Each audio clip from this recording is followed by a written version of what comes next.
अस्सलामु अलैकुम नाजरीन, फातिमा के आंसू खुश्क हो चुके थे। वो हैरत ज़दा होकर उन तीन नकाब पोशों को बारी बारी देखती थी। मैंने तुम्हें देखा था, नकाब पोश ने उसे कहा। जब मुसलउद्दीन ने कहा कि मेरी बीवी को उजरत के तौर पर उठा ले जाओ, तो मैंने सिकंदरिया की मंडी के भाव से तुम्हारी कीमत का अंदाज़ा किया। तुम अभी जवान और खूबसूरत हो, तुम बड़े अच्छे दामों बिक सकती हो। हम मान गए। अगर तुम्हारा खामद हमें इतनी ज़्यादा उजरत ना देता तो हमने उसे बता दिया था कि उसे ज़िंदा नहीं रहने दिया जाएगा और उसकी दाश्ता को अगवा कर लिया जाएगा। उसने हमें बताया कि आज रात उसके घर में कोई मुलाजिम नहीं होगा, कुत्ता भी बंधा हुआ होगा, अलबत्ता बड़ा दरवाज़ा अंदर से बंद होगा कि तुम देख लो तो शक ना करो। हम तीनों ने एक दूसरे के ऊपर खड़े होकर तुम्हारे घर की दीवार फलांगी। हमने हाथों में खंजर ले रखे थे और हम संभल संभल कर चल रहे थे, क्योंकि तुम्हारे खामद पर भरोसा नहीं था, वो हमें मरवा सकता था। लेकिन ऐसा ना हुआ, हमारे लिए रास्ता वाकई साफ था। तुम्हें उठाया और ले आए। इसने ये कहानी तुम्हें इसलिए सुनाई है कि तुम अपने खामद के घर को दिल से निकाल दो। दूसरे नकाब पोश ने कहा, हम तुम्हें यह भी बता देते हैं कि हम तीन आदमी अकेली औरत की मजबूरी का फ़ायदा नहीं उठाएंगे। हम व्यापारी हैं, किराए के कत्ल और अगवा हमारा पेशा है। तुम्हें सिकंदरिया के बाज़ार में बेचेंगे। फातिमा ने बेबसी के लहजे में पूछा, मेरी किस्मत में अब असमत फरोशी लिखी है? नहीं, एक नकाब पोश ने जवाब दिया। असमत फरोशी के लिए जंगली और सहराई लड़कियां खरीदी जाती हैं। तुम हरम की चीज़ हो, किसी बाइज़्ज़त अमीर के पास जाओगी। हमें भी तो अच्छी कीमत चाहिए। हम तुम्हें मिट्टी में नहीं फेंकेंगे। तुम अब रोना और गम करना छोड़ दो, ताकि तुम्हारे चेहरे की दिलकशी और रौनक कायम रहे, वरना तुम असमत फरोशी के काबिल रह जाओगी। थोड़ी देर के लिए सो जाओ। ये देख कर कि इन लोगों ने उसके साथ कोई बेहुदा हरकत नहीं की, दस दराजी नहीं की, फातिमा को कुछ सुकून सा महसूस हुआ। रात भर वो अजियत में भी रही थी। थैले में दोहरी करके उसे बंद किया गया था। जिस्म दर्द कर रहा था। वो लेटी और उसकी आंख लग गई। थोड़ी देर बाद उसकी आंख खुल गई। उसका दिल खौफ और घबराहट की गिरफ्त में था। इस सूरत हाल को वो कबूल नहीं कर सकती थी। उसने देखा कि तीनों नकाब पोश सोए हुए हैं, वो भी रात भर के जागे हुए थे। फातिमा ने पहले तो ये सोचा कि किसी एक का खंजर निकाल कर तीनों को कत्ल कर दे, लेकिन इतनी जुर्रत नहीं कर सकी। तीनों को कत्ल करना आसान नहीं था। उसने घोड़े देखे, इन लोगों ने जेनें नहीं उतारी थीं। वो हिस्सा से उठी और दबे पांव एक घोड़े तक पहुंची। सूरज टीलों के पीछे जाता रहा था और फातिमा को मालूम ही ना था कि वो कहरा से किस तरफ और कितनी दूर है। उसने ये खतरा मोल ले लिया और सहरा की वसत में भटक भटक कर मर जाएगी, इन लोगों के हाथों से ज़रूर निकलेगी। उसने घोड़े पर सवार होते ही एड़ लगा दी। टापुओं ने नकाब पोशों को जगा दिया। उन्होंने फातिमा को टीले की ओट में जाता देख लिया था। दो नकाब पोश घोड़ों पर सवार हुए और ताक़ुब में घोड़े सरपट भगा दिए। फातिमा के लिए मुश्किल ये थी कि उसे टीलों के कैद खाने से निकलने का रास्ता मालूम नहीं था। सहराई टीले भूल भलियों जैसे होते हैं, सिर्फ सहरा के भेदी उनसे वाकिफ़ होते हैं। फातिमा ऐसे रुख हो ली जहाँ आगे एक और टीले ने रास्ता रोक रखा था। उसने वहाँ जाकर पीछे देखा तो नकाब पोश तेजी से उसके करीब आ रहे थे। उसने घोड़े को टीले पर चढ़ाया और एड़ मरती गई। घोड़ा अच्छा था, ऊपर जाकर परे उतर गया। वो एक तरफ को घोड़ा मोड़ ले गई। आगे रास्ता मिल गया।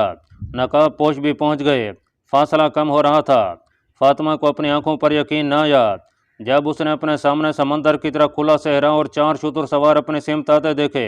उसने चिल्लाना शुरू कर दिया, बचाओ, डाकुओं से बचाओ। वो उन तक पहुंच गई। उसके पीछे दोनों नकाब पोशों के घोड़े बह रहे। शुतुर सवारों को देखकर उन्होंने घोड़ों की बागें खींची और घोड़े मोड़े भी। शुतुर सवारों ने ऊँट दौड़ा दिए। एक ने कमान में तीर रखकर छोड़ा तो तीर एक घोड़े की गर्दन में उतर गया। घोड़ा दर्द से तड़पा, उछला और बेकाबू हो गया। सवार कूद गया। शुतुर सवारों ने उन्हें ललकारा तो दूसरे ने घोड़ा रोक लिया। उन्हें मालूम था कि वो 4 शुतुर सवार तीरंदाजों की जद में हैं। फातिमा ने उन्हें बताया कि इनका एक साथी अंदर है। उन दोनों को पकड़ लिया गया। ये चारों सुल्तान अयूबी की फ़ौज के किसी गश्ती दस्ते के सिपाही थे। सुल्तान अयूबी ने सारे सहरा में गश्ती पहरे का इंतज़ाम कर रखा था, ताकि अचानक हमले का ख़तरा ना रहे और सलीबी तकरीबकार मिस्र में दाखिल न हो सकें। इन गश्ती दस्तों का बहुत फ़ायदा था। इन्होंने कई मुश्तबा लोग पकड़े थे। अब ये नकाब पोश उनके फंदे में आ गए। फातिमा ने उन्हें बताया कि उसे किस तरह यहाँ तक लाया गया है, वो किसकी बीवी है। उसने ये भी बताया कि नाज़िम मालियात खिज़रुल हियात कत्ल हो गया है। कत्ल उसके खामंद मुसलउद्दीन ने कराया है। जो शहर का नाज़िम है और कातिल इन तीनों में से एक है। तीसरे नकाबपोश को भी पकड़ लिया गया, उनसे खंजर ले लिए गए, हाथ पीठ पीछे बांध दिए गए। उनका एक घोड़ा तीर लगने से भाग गया था। एक घोड़े पर 2 नकाबपोशों को और तीसरे पर एक को बिठाकर सिपाही अपने कमांडर के पास ले चले। फातिमा को उन्होंने ऊँट पर बिठा लिया। उस ऊँट का सवार अपने एक साथी के पीछे सवार हो गया। इस काफिले के सामने 4 मील की मसाफत थी। वो एक नखलिस्तान था जहाँ खेमे भी नसूब थे। ये इस दस्ते का हेड क्वार्टर था। फातिमा को उस कमानदार के सामने पेश किया गया। तीनों नकाबपोशों को पहरे में बिठा दिया गया। उन्हें अगले रोज़ काहिरा भेजना था। नाजरीन, सलेबियों ने फैसला कर लिया था कि वो करक में बैठे बैठे सलाहुद्दीन अयूबी का इंतज़ार नहीं करेंगे। उन्होंने फ़ौज को तकसीम करना शुरू कर दिया। फ्रांस की फ़ौज को उन्होंने सुल्तान अयूबी की फ़ौज को रास्ते में रोकने के लिए तैयारी का हुक्म दिया। रिमांड की फ़ौज मुसलमानों की फ़ौज पर अकब से हमले के लिए मुकर्रर हुई। करक के किले के दिफा के लिए जर्मनी की फ़ौज थी, जिसके साथ फ्रांस और इंग्लिस्तान के कुछ दस्ते थे। उन्हें जासूसों ने बता दिया था कि सुल्तान अयूबी नई फ़ौज तैयार कर रहा है। सलेबी हुक्मरानों ने इस इक़दाम का जायज़ा लिया कि वो सलाहुद्दीन अयूबी के ट्रेनिंग कैंप पर हमला करके पीछे हटाएं, लेकिन उनकी इंटेलिजेंस ने इस तजवीज़ की मुखालफत की। दलील यह दी कि सुल्तान सलाहुद्दीन अयूबी ने दिफा की 3 तहें बना रखी हैं, जिनमें एक तह मुतहरक है। इसके अलावा उसके देखभाल के दस्ते दूर दूर तक घूमते फिरते हैं और सहरा में हिलती हुई हर चीज़ को करीब जाकर देखते हैं। इन दिफाई इंतजामात को देखकर सलेबियों ने इस हमले का ख्याल दिल से निकाल दिया। एक अमर की मुसन्निफ एंटनी वेस्टन ने मुतअद्दिद मौरखों के हवाले से लिखा है कि सलेबियों के पास सलाहुद्दीन अयूबी की निस्बत 4 गुना फ़ौज थी, जिसमें ज़रा पोश प्यादा और सवार दस्तों की बहुतात थी। अगर ये फ़ौज सलाहुद्दीन अयूबी पर बराह रास्त हमला कर देती तो मुसलमान ज़्यादा देर जम ना सकते, मगर सलेबी फ़ौज को शोबा की शिकस्त में जो नुकसान उठाना पड़ा, उसकी एक दहशत भी थी जो मैदान जंग से भागे हुए फ़ौजियों पर तारी थी। सलेबियों का मोराल मुतज़लज़ल था, जिसकी एक वजह तो ये थी कि शोबा को वो लोहे का कला समझते थे। वो अपनी फ़ौज को सहरा में भेज कर इस खुशफहमी में मुब्तला हो गए थे कि सुल्तान अयूबी को कलों से दूर ही ख़त्म कर देंगे। वो करक के दिफा में बैठे रहे और अयूबी ने शोबक ले लिया और सहरा में सलेबियों को आमने सामने की जंग का मौका दिए बगैर उन्हें छापा मारों से मरवा दिया। उसकी आग की हांडियों ने घोड़ों और ऊँटों को इतना दहशत ज़दा किया कि खासे अरसे तक जानवर मामूली सी आग देख कर भी बिदक जाते थे। एंटनी वेस्टन ने यह सबूत भी मुहैया किया है कि सलेबी फ़ौज मुख्तलिफ बादशाहों और मुल्कों की मुरक्कब थी जो बज़ाहिर मुत्तहिद थी, लेकिन यह इत्तेहाद बराए नाम था, क्योंकि हर बादशाह और उसकी फ़ौज का आला कमांडर मुल्क गिरी और बादशाही की तोसीक का ख्वाहिशमंद था। उनमें सिर्फ यह जज्बा मुश्तरका था कि मुसलमानों को ख़त्म करना है, मगर उनके दिलों में जो इख्तलाफात थे वो उनके फैसलों पर असरानंदाज होते थे। मौरख लिखते हैं कि सलेबी साजिशों के माहिर थे और मुसलमानों के जिस इलाके पर काबिज हो जाते थे वहाँ कत्ल आम और आबरू रजी शुरू कर देते थे। इसके बरक्स सलाहुद्दीन अयूबी मोहब्बत और इखलाकी कदरों को ऐसी खूबी से इस्तेमाल करता था कि दुश्मन भी उसके गुरोविदा हो जाते थे। इसके अलावा उसने अपनी फ़ौज में यह खूबी पैदा कर दी थी कि 10 सिपाहियों का छापा मार दस्ता 1000 नफरी के फ़ौजी कैंप को तहस नहस करके गायब हो जाता था। ये लोग जान कुर्बान करने को मामूली सी कुर्बानी समझते थे। सुल्तान सलाहुद्दीन अयूबी जिस अंदाज से मैदान जंग में थोड़ी सी फ़ौज को तरतीब देता था, वो बड़ी से बड़ी फ़ौज को भी बेबस कर देती थी। शोबक और करक के मैदान में भी उसने इसी जंगी दानिशमंदी का मुजाहरा किया था। सलेबियों ने उसका जायज़ा लिया, अपनी फ़ौज की जिस्मानी और जज्बाती कफ़ियत देखी तो उन्होंने बराह रास्त हमले का ख्याल छोड़ दिया और कोई दूसरा ढोंग लिया, लेकिन इस ढंग के मुतालिक उन्हें शक था। इसका इलाज उन्होंने यह किया कि मिस्र में बगावत भड़काने और सूडानियों को मिस्र पर हमला करने पर उकसाने का अहतमाम कर लिया। मिस्र के नैब नाज़िम अमूर शहरी मुसलिहुद्दीन की तरफ से उन्हें उम्मीद अफजा रिपोर्टें मिल रही थीं। वहाँ अभी ये इतला नहीं पहुँची थी कि मिस्र का नाज़िम खिज़रुल-हियाद कत्ल हो गया है और मुसलिहुद्दीन पकड़ा गया है। करक तक ये इतला पहुँचने के लिए कम अज़ कम 15 दिन दरकार थे, क्योंकि रास्ते में सुल्तान सलाहुद्दीन अयूबी की फ़ौज थी। कासिद बहुत दूर का चक्कर काट कर और कदम फूंक फूंक कर करक जा सकते थे। बहुत दिनों का चला हुआ एक कासिद उस रात वहाँ पहुँचा जिस रात फातिमा अगवा हुई थी। उसने रिपोर्ट दी कि बगावत के लिए फ़िज़ा साजगार है, लेकिन सूडानी अभी हमले के लिए तैयार नहीं हैं। उनके यहाँ घोड़ों की कमी है, उनके पास ऊँट ज़्यादा हैं, उन्हें कमोबेश 500 अच्छे घोड़ों की ज़रूरत है, इतनी ही ज़ेनें दरकार हैं। फ्रांसीसी फ़ौज के कमांडर ने कहा 500 घोड़े फ़ौरन रवाना कर दिए जाएँ और उनके साथ सलेबी फ़ौज के 5-7 अफसरों को भी भेज दिया जाए जो सूडानियों की जंगी एहलियत और कफ़ियत का जायज़ा लेकर حملہ کریں۔ صلیبیوں کے پاس گھوڑوں کی کمی تھی۔ انہوں نے کرک میں اعلان کر دیا کہ مصر پر حملے کے لیے 500 گھوڑوں کی فوری ضرورت ہے۔ عیسائی باشندوں نے 3 دنوں میں گھوڑے مہیا کر دیے، جو ایسے راستے سے روانہ کر دیے گئے جس کے متعلق یقین تھا کہ پکڑے نہیں جائیں گے۔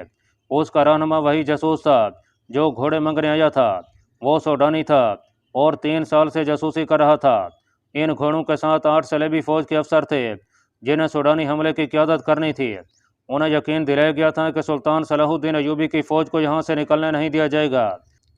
ناظرین، سلطان صلاح الدین ایوبی کو صرف یہ معلوم تھا کہ مصر کے حالات ٹھیک نہیں، لیکن اسے یہ معلوم نہیں تھا کہ حالات آتش فشاں پہاڑ بن چکے ہیں جو پھٹنے والا ہے۔ علی بن سفیان نے اسے یہ تسلی دے رکھی تھی کہ اس نے جاسوسوں کا جو جال بچھایا ہے وہ خطروں سے قبل از وقت خبردار کر دے گا۔ انہیں خضر الحیات کے قتل اور مصلح الدین کی گرفتاری کا بھی علم نہیں تھا۔ غیاث بلبیس کو مشورہ دیا گیا تھا کہ وہ سلطان صلاح الدین ایوبی کو اطلاع بھجوا دے، لیکن اس نے یہ کہہ کر اس مشورے پر عمل نہیں کیا تھا کہ تفتیش مکمل کر کے اصل صورتحال سے سلطان ایوبی کو آگاہ کرے گا۔ فاطمہ کو گشتی دستے کے کمانڈر نے رات الگ خیمے میں رکھا۔ شہر کا دھندلکا بھی صاف نہیں ہوا تھا۔ اب اسے اور 3 نقاب پوشوں کو 8 محافظوں کے ساتھ قہرہ کے لیے روانہ کر دیا گیا۔ یہ قافلہ سورج غروب ہونے کے بعد قہرہ پہنچا اور سیدھا کوتوالی گیا۔ غیاث بلبیس اس واردات کی تفتیش میں مصروف تھا۔ اس وقت وہ تہ خانے میں تھا۔ اس نے مصلح الدین کے گھر کی تلاشی لی اور وہاں سے اس کی دشتہ کو برآمد کرایا تھا۔ وہ اپنے آپ کو ازبک مسلمان بتاتی تھی۔ اس نے بلبیس کو گمراہ کرنے کی بہت کوشش کی۔ اس کے جواب میں بلبیس نے اسے اس کوٹھڑی کی جھلک دکھائی جہاں بڑے بڑے سخت جان مرد بھی سینے کے راز اگل دیا کرتے تھے۔ لڑکی نے اعتراف کر لیا کہ وہ یروشلم سے آئی ہے اور عیسائی ہے۔ اس نے اعتراف کے ساتھ بلبیس کو اپنے جسم اور دولت کے لالچ دینے شروع کر دیے۔ بلبیس نے مصلح الدین کے گھر کی تلاشی میں جو دولت برآمد کی تھی اس نے اس کا دماغ ہلا دیا تھا۔ وہ سمجھ گیا تھا کہ مصلح الدین کیوں صلیبیوں کے جال میں پھنس گیا تھا۔ خود لڑکی اس قدر پرکشش اور چرب زبان تھی کہ اسے ٹھکرانے کے لیے پتھر دل کی ضرورت تھی۔ بلبیس نے اپنا ایمان ٹھکانے رکھا۔ اس نے دیکھ لیا تھا کہ یہ تو کوئی بہت بڑی سازش تھی جس کی کڑیاں یروشلم سے جا ملتی ہیں۔ اس نے لڑکی سے کہا کہ وہ ہر ایک بات بتا دے۔ لڑکی نے جواب میں کہا، میں جو کچھ بتا سکتی تھی بتا دیا ہے۔ اس سے آگے کچھ بتاؤں گی تو یہ صلیب کے ساتھ دھوکہ ہوگا۔ میں صلیب پر ہاتھ رکھ کر حلف اٹھا چکی ہوں کہ اپنے فرض کی ادائیگی میں جان دے دوں گی۔ میرے ساتھ جو سلوک کرنا چاہو کر لو، کچھ نہیں بتاؤں گی۔ اگر مجھے آزاد کر کے یروشلم یا کرک پہنچا دو گے تو منہ مانگی دولت تمہارے قدموں میں رکھ دی جائے گی۔ مصلح الدین تمہاری قید میں ہے، اس سے پوچھ لو، وہ تمہارا بھائی ہے، شاید کچھ بتا دے۔ بلبیس نے اس سے مزید کچھ بھی نہ پوچھا۔ وہ مصلح الدین کے پاس چلا گیا۔ مصلح الدین بڑی بری حالت میں تھا۔ اسے چھت کے ساتھ اس طرح لٹکایا گیا تھا کہ رسا کلائیوں سے بندھا تھا اور اس کے پاؤں فرش سے اوپر تھے۔ بلبیس نے جاتے ہی اس سے پوچھا، مصلح دوست، جو پوچھتا ہوں بتا دو، تمہاری بیوی کہاں ہے اور اسے کس سے اغوا کرایا ہے؟ اب تمہیں کچھ اور باتیں بھی بتانی پڑیں گی۔ تمہاری دشتہ اپنے آپ کو بے نقاب کر چکی ہے۔ کھول دے، مجھے ذلیل انسان ہے۔ مصلح الدین نے غصے اور درد سے دانت پیس کر کہا، امیر مصر کو آنے دے، میں تیرا یہی حشر کروں گا۔ اتنے میں بلبیس کے ایک اہلکار نے آ کر اس کے کان میں کچھ کہا۔ حیرت سے اس کی آنکھیں ٹھہر گئیں۔ وہ دوڑتا ہوا تہ خانے سے نکلا اور اوپر چلا گیا۔ وہاں مصلح الدین کی بیوی اور اسے اغوا کرنے والے 3 آدمی بیٹھے تھے۔ فاطمہ نے اسے بتایا کہ وہ کس طرح اغوا ہوئی اور تینوں کس طرح پکڑے گئے ہیں۔ بلبیس فاطمہ اور 3 مجرموں کو تہ خانے میں لے گیا اور مصلح الدین کے سامنے جا کھڑا کیا۔ مصلح الدین نے انہیں دیکھا اور آنکھیں بند کر لیں۔ بلبیس نے پوچھا، ان تینوں میں سے قاتل کون ہے؟ مصلح الدین خاموش رہا۔ بلبیس نے 3 دفعہ پوچھا، وہ پھر بھی خاموش رہا۔ بلبیس نے تہ خانے کے ایک آدمی کو اشارہ کیا۔ وہ آدمی آگے گیا اور مصلح الدین کی کمر کے گرد بازو ڈال کر اس کے ساتھ لٹک گیا۔ اس آدمی کا وزن مصلح الدین کی کلائیاں کاٹنے لگا جو رسے سے بندھی ہوئی تھیں۔ اس نے درد سے چیختے ہوئے کہا، درمیان والا۔ بلبیس تینوں کو الگ لے گیا اور انہیں کہا کہ وہ بتا دیں کہ وہ کون ہیں اور یہ سارا سلسلہ کیا ہے، ورنہ یہاں سے زندہ نہیں نکل سکیں گے۔ انہوں نے آپس میں مشورہ کیا اور بولنے پر رضامند ہو گئے۔ بلبیس نے انہیں الگ الگ کر دیا اور فاطمہ کو اوپر لے گیا۔ فاطمہ نے اسے وہی بات سنائی جو سنائی جا چکی ہے۔ اس نے اپنے متعلق یہ بتایا کہ اس کی ماں سوڈانی اور باپ مصری ہے۔ 3 سال گزرے وہ اپنے باپ کے ساتھ مصر رہی۔ مصلح الدین نے اسے دیکھ لیا اور اس کے باپ کے پاس آدمی بھیجے۔ اسے یہ معلوم نہیں کہ رقم کتنی طے ہوئی۔ باپ اسے مصلح الدین کے گھر چھوڑ گیا اور ایک تھیلی لے کر چلا گیا۔ मुसलिह उद्दीन ने एक आलिम और चंद एक आदमियों को बुलाकर बाकायदा निकाह पढ़वाया और वो उसकी बीवी बन गई। उसे शक था कि बाप उसे यहाँ बेचने के लिए ही लाया था। मुसलिह उद्दीन के खिलाफ उसे कभी भी शक नहीं हुआ था कि वो इतना बुरा आदमी है। वो शराब नहीं पीता था। उसकी बहर की सरगर्मियों के मुतालिक फातिमा को कुछ भी मालूम नहीं था। सलाहुद्दीन अयूबी ने शोबा की तरफ कूच किया तो इसके फ़ौरन बाद मुसलिह उद्दीन में एक तब्दीली आई। वो रात बहुत देर तक बहर रहने लगा। एक रात फातिमा ने देखा कि वो शराब पी कर आया है। फातिमा का बाप शराबी था। वो शराब की बू और शराबी को पहचान सकती थी। उसने मुसलिह उद्दीन की मोहब्बत की खातिर यह भी बर्दाश्त किया। फिर घर में रात के वक्त अजनबी से आदमी आने लगे। मुसलिह उद्दीन ने एक रात फातिमा को अशरफियों की 2 थैलियाँ और सोने के चंद एक टुकड़े दिखाकर घर में रख लिए। और एक रात जब वो शराब में बदमस्त होकर आया तो उसने फातिमा से कहा, अगर मिस्र का शुमाली इलाका जो बहिरा रोम के साहिल के साथ मिलता है मुझे मिल जाए तो तुम पसंद करोगी, या सूडान की सरहद के साथ का इलाका, तुम जो पसंद करोगी उसके तुम मलका होगी और मैं बादशाह। फातिमा इतने ऊंचे दिमाग की लड़की नहीं थी कि इस सिलसिले में उससे कुछ पूछती। वो समझी कि उसका खावन ज़्यादा शराब पी कर बह गया है। होश में वो ऐसी बातें नहीं करता था। फिर एक रोज़ एक बड़ी हसीन लड़की उसके घर लाई गई। साथ 2 आदमी थे। ये लड़की उसके घर में ही रही। निकाह नहीं पढ़ाया गया। उस लड़की ने फातिमा को दोस्त बनाने की बहुत कोशिश की, लेकिन उसे उस लड़की से नफरत हो गई। इस लड़की ने उससे उसका खामन छीन लिया। इसके बाद खिजरुल हियात के कत्ल का वाक़या हुआ। तीनों नकाब पोशों ने बलबीस को गलत बताने की कोशिश की, लेकिन बलबीस उन्हें रास्ते पर ले आया। तीनों ने अलग अलग जो बयान दिए उनसे ये इनकशाफ हुआ कि तीनों हशीशीन के गिरोह के आदमी हैं। उन्हें सलेबियों की तरफ से मुसलिह उद्दीन के साथ लगाया गया था। मुसलिह उद्दीन को बेशुमार दौलत और एक सही लड़की दी गई थी और ये वादा कि सलाहुद्दीन अयूबी के खिलाफ बगावत करा दे तो मिस्र की सरहद के साथ उसे एक अलग रियासत बना कर दी जाएगी जिसकी हुक्मरानी उसके और इसी सही लड़की के हाथ में होगी। मुसलिह उद्दीन ने आला हुकाम को अपने हाथ में लेना शुरू कर दिया था, मगर खिजरुल हियात उसके हाथ में नहीं आ रहा था। मालियात और बैतुल माल पर कब्जा ज़रूरी था, जो खिजरुल हियात की मौजूदगी में मुमकिन न था। खजाने का मुहाफ़िज़ दस्ता जाबाजों का मुंतखब गिरोह था। मुसलिह उद्दीन खिजरुल हियात को कत्ल करवा के इस दस्ते को तब्दील कराना चाहता था।